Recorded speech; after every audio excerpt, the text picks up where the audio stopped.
నమస్తే అండి. ఈ రోజు సాయంత్రం అలా మెండపేట కలవపు సెంటర్ మీదుగా వెళ్తుండగా అక్కడ వెంకటేశ్వర స్వామి గుడి పక్కనే వెంకన్న బాబు నేతి మిక్చర్ కనిపించిందండి. ఈయన పేరైతే మాణిక్యాలరావు అండి. గత 15 సంవత్సరాలుగా ఈ వ్యాపారం అయితే చేస్తున్నారట.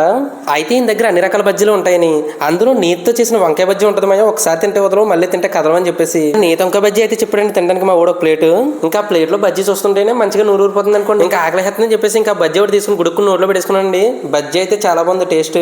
ఇంకా మా దుర్బాబు కూడా నేతితో చేసిన వంకాయ బజ్జీ తిని చాలా బాగుంది మాయా టేస్ట్ ఇక్కడ అన్నాడండి. ఇంకా తర్వాత అయితే మా వైఫ్ మౌనిక అలాగే దుర్బాబు వైఫ్ ధరణి కూడా బ్రెడ్ బజ్జీ అయితే ఇక్కడ బాగుంటుందని అది కూడా అడిగారండి. ఇంకా బ్రెడ్ బజ్జీ అయితే భలే ఉందో టేస్ట్ అన్నారండి. ఇంకా తర్వాత ఇక్కడ నేతితో చేసిన జీడిపప్పు మిక్చర్ ఉంటుందండి. చెవు పట్టుకునిలాగా కేవమంటారు తప్ప రివ్వమని వెనకరారందండి మా ధరణి. ఇంకా జీడిపప్పు మిక్చర్ అయితే మా ధరణికి మా మౌనికకి అయితే చాలా బాగా నచ్చిందటండి. వాళ్ళిద్దరు నేతితో చేసిన జీడిపప్పు మిక్చర్ తింటూ మా ధరణి అయితే ఆ లైన్ దుర్బాబుకి స్పూన్ మీద స్పూన్ ఎక్కిచ్చేస్తుంది నోట్లోకి. మా బుడ్డదైతే ఎలా చూస్తుందో వాళ్ళిద్దరం. ఇంకా మా మౌనిక కూడా అలాగే స్పూన్ తో ట్రై చేస్తానని చెప్పేసి నాకు కూడా స్పూన్ ఎట్టిందండి. మా వంకాయ అయితే ఆయన ఎలా చూస్తున్నాడు, ఎవర్రా మీరంతా అన్నట్టు చూస్తున్నాడండి.